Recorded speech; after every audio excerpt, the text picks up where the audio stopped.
কিন্তু 4 জনের উপর আমার নবী বেশি জোর দিয়েছেন। আপনি ইচ্ছে করলে নামাইতে পারবেন।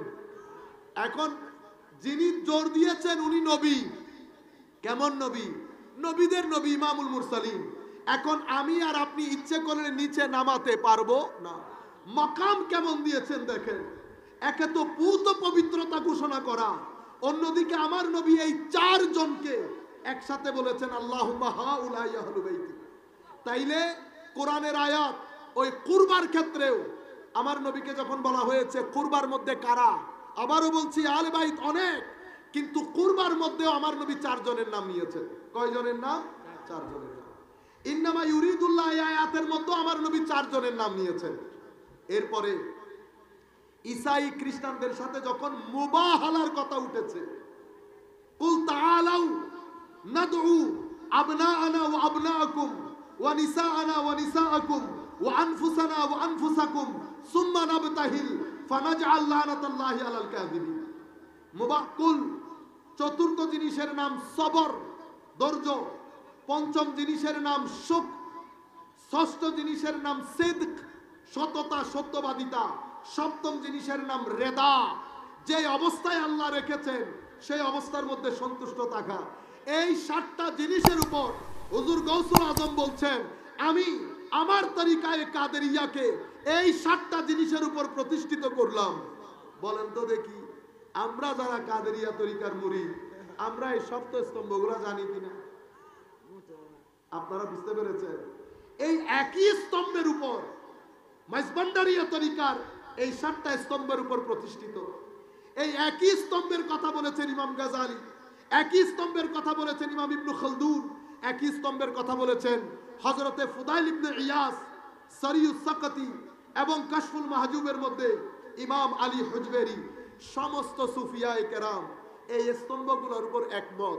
এগুলাই তাসাউফ এবং তরিকতের খুঁটি, যেগুলোর উপর তরিকত এবং তাসাউফ দাঁড়িয়ে থাকে।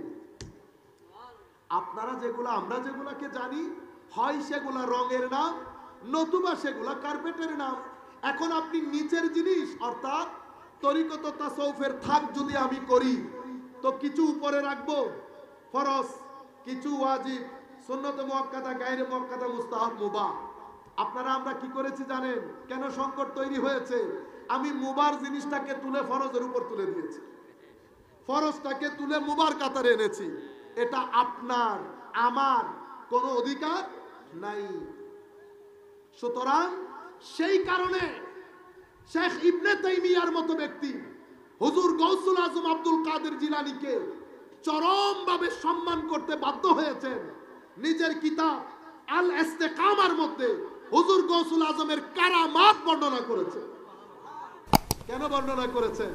কারণ হুজুর গৌসুল আজম শুধু কারামাত দেখান নাই, এলমের জগতে উজ্জ্বল নক্ষত্র ছিলেন এবং বলতে বাধ্য হয়েছেন দারাস্তুল ইলমা হাত্তা সিরতু কুতুবা।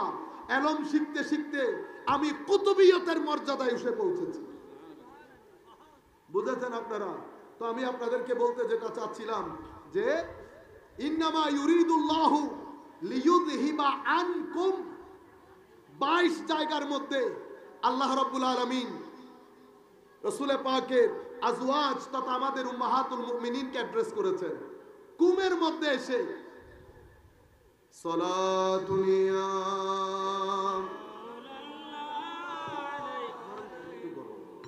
সালামুনিয়া হাবিবাল্লাহ আলাই তেরে নসল पाक में है बच्चा बच्चा नूर का, तू है ऐने नूर तेरा सब घराना नूर का। सारा दुनिया